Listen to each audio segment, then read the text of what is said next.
बिस्मिल्लाहिर्रहमानिर्रहीम। अस्सलाम वालेकुम। आज से 10 साल कबल मियां मोहम्मद शहबाज शरीफ पंजाब के वज़ीर आला थे। ये इस ज़माने में चंद बिजनेसमैनों को साथ लेकर जर्मनी चले गए। मेरे मरहूम दोस्त डॉक्टर मोहम्मद असलम भी इनके साथ थे। डॉक्टर असलम पोल्ट्री मसनूआत के बिजनेस में थे। मियां साहब ने दौरे के आखिर में जर्मन बिजनेसमैनों से मुलाकात की और इन्हें पाकिस्तान में सरमायाकारी की दावत दी। वज़ीर आला समेत पूरा हुकूमती वफद जर्मन बिजनेसमैनों के सामने झुका बैठा था। सरमायाकारी बोर्ड के चेयरमैन जर्मन बिजनेसमैनों को मुफ्त ज़मीन से लेकर सस्ती बिजली तक सब कुछ देने के लिए तैयार थे। डॉक्टर असलम के साथ एक जर्मन बिजनेसमैन बैठा था और चेयरमैन इसे अपने हाथ से काफ़ी बनाकर दे रहा था। डॉक्टर साहब ने जर्मन से पूछा, आपके पास कितने मुलाजिम हैं? ये वो सवाल है जो हर बिजनेसमैन दूसरे बिजनेसमैन की वर्थ का अंदाज़ा लगाने के लिए पूछता है। जर्मन ने जवाब दिया 250। डॉक्टर असलम ने पूछा, और आपका सालाना रेवेन्यू कितना है? जर्मन का जवाब था 100 मिलियन यूरोज। डॉक्टर असलम ये सुनकर खामोश हो गए। थोड़ी देर बाद जर्मन ने इनसे पूछा, आपके पास कितने मुलाजिम हैं और आपका रेवेन्यू कितना है? डॉक्टर असलम ने हंसकर जवाब दिया, मेरे पास 4000 मुलाजमीन हैं और मेरा रेवेन्यू 800 मिलियन यूरोज होता है। यह सुनकर जर्मन बिजनेसमैन हैरत से इनकी तरफ देखने लगा और फिर बोला,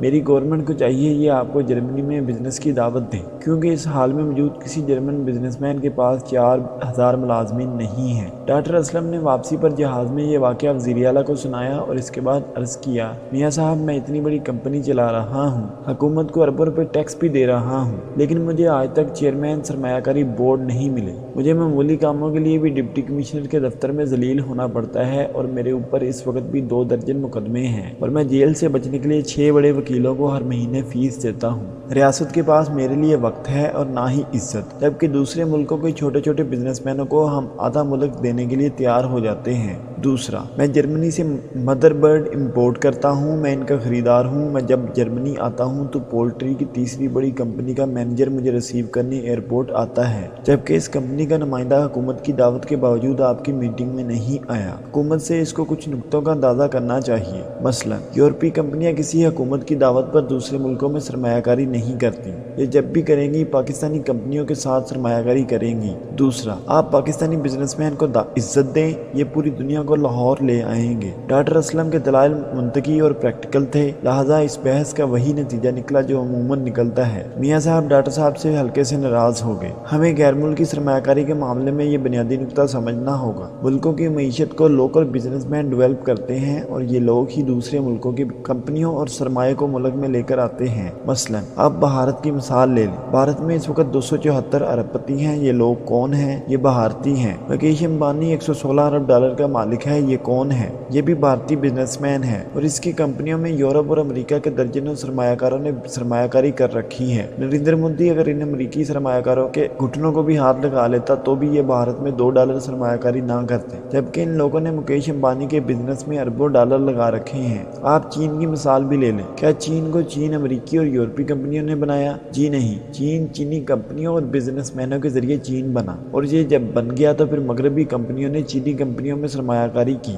आज एप्पल की 90% मसनूआत चीन में बन रही हैं और इसके लिए चीनी हुकूमत ने एक बार भी एप्पल कंपनी से कोई दरख्वास्त नहीं की। ये बिजनेस टू बिजनेस डील है, हमें ये बुनियादी नुकता समझना होगा। मैं यहाँ सैयद बाबर अली और एग्रो कंपनी की डेयरी ब्रांड ऑल्पर की मिसाल दूंगा। सैयद बाबर अली पाकिस्तान में नेस्ले के मेन शेयर होल्डर हैं। सवाल ये है, अगर हमारे वज़ीर-ए-आज़म नेस्ले कंपनी के दफ्तर जाकर दरख्वास्त करते तो क्या नेस्ले पाकिस्तान में सरमायाकारी करती? जबकि नेस्ले ने सैयद बाबर अली की वजह से अपना पानी का ब्रांड पाकिस्तान से स्टार्ट किया था। प्योर लाइफ पाकिस्तान से स्टार्ट हुआ था और इनका दुनिया का दूध सबसे बड़ा प्लांट भी पाकिस्तान में है। इस तरह हॉलैंड की डेयरी मसनूआत की सबसे बड़ी कंपनी फ्राइजलैंड ने 2015 में ऑल्पर में $500 मिलियन की सरमायाकारी की और इसमें हुकूमत का कोई कंट्रीब्यूशन नहीं था। ऑल्पर मुल्क की लीडिंग कंपनी एग्रो का ब्रांड था, लिहाजा फ्राइजलैंड ने हसैन दाऊद के नाम पर आंखें बंद करके $500 मिलियन इसमें लगा दिए। हम इस वक्त भी सऊदी अरब और यूएई से उम्मीदें लगाकर बैठे हैं। 15 अप्रैल को सऊदी वज़ीर खारजा के साथ बिजनेसमैनों का वफद पाकिस्तान आया। पूरी हुकूमत सऊदी बिजनेसमैनों के सामने झुकी हुई थी। हुकूमत ने दौरे से एक हफ्ता पहले सारे काम बंद कर दिए थे।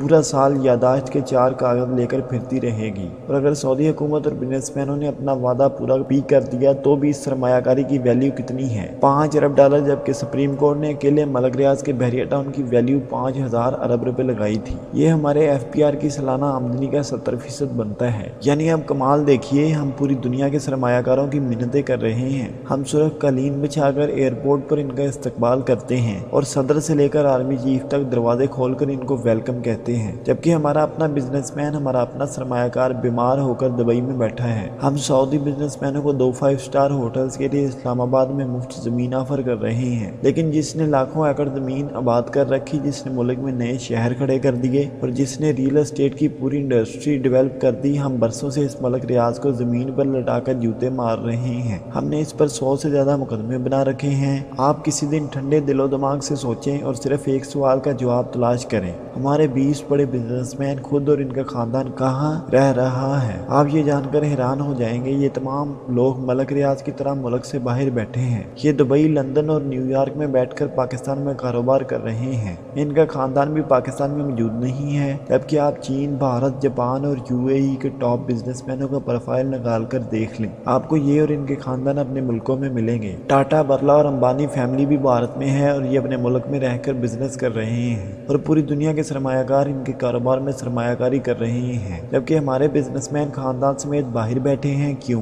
क्योंकि हम अपने बिजनेसमैनों को तोहफ़्फ़त और इज्जत नहीं देते। दूसरा, बाहर की रियासतें बिजनेस फ्रेंडली हैं, जबकि हम मने हैसुल कौम बिजनेस मुखालिफ हैं। चनांचा हमारे बिजनेसमैन, इनके खानदान और सरमाया तीनों बाहर चले जाते हैं। हुकूमत अगर वाकई मुल्क में सरमायाकारी चाहती है तो इसे चाहिए ये पाकिस्तान के टॉप 20 बिजनेसमैनों को राज़ी करे, इनकी बात सुने, इनके रास्ते के कांटे हटाए, ये मलक रियाज से भी मुलाकात करे और इसके साथ इस सेटलमेंट करे। इस शख्स में वाकई बड़ा पोटेंशियल है। पूरी रियासत इससे 35 साल से मार रही है, मगर ये इसके बावजूद कायम है। आखिर इसमें कोई ना कोई कमाल तो होगा। आप इसके इस कमाल का फ़ायदा क्यों नहीं उठाते? आप ग्वादर इसके हवाले कर दें। कराची के साथ 11-12 जजीरे हैं, आप ये इसे दे दें। आप इसे इस्लामाबाद का कोई नया सेक्टर दे दें, इसे नया मरी डेवलप करने की इजाज़त दे दें। मुल्क में 10 5 स्टार होटल बनाने का टास्क दे दें, या ओवरसीज़ पाकिस्तानियों के लिए हाउसिंग स्कीम बनाने का मौका दे दें, या फिर इसे छोटे शहरों में हाउसिंग प्रोजेक्ट्स का टारगेट दे दें।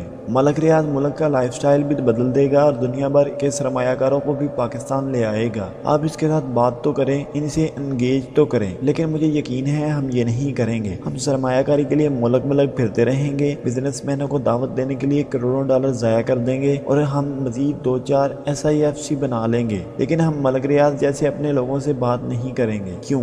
क्योंकि इसके लिए हमें अपनी अना का शिमला नीचा करना पड़ेगा, जिसके लिए हम तैयार नहीं हैं। हम भी क्या लोग हैं, हम अपने इब्ने तलाल को इबरत की मिसाल बना रहे हैं और सऊदी इब्ने तलाल के पीछे पीछे फिर रहे हैं। हमारे हसैन दाऊद जान बचाने के लिए दुबई बैठे हैं, जबकि हम दुबई के सरमायाकारों के लिए सिर्फ क्लीन बिछाकर हाथ में गुलदस्ता उठाकर एयरपोर्टों पर खड़े हैं और हम आज तक ये अंदाज़ा ही नहीं कर सके सरमाया मिन्नतों से नहीं आता। इसके लिए माहौल चाहिए और माहौल की हालत ये है, हमारे टॉप 20 सरमायाकार मुल्क से बाहर बैठे हैं।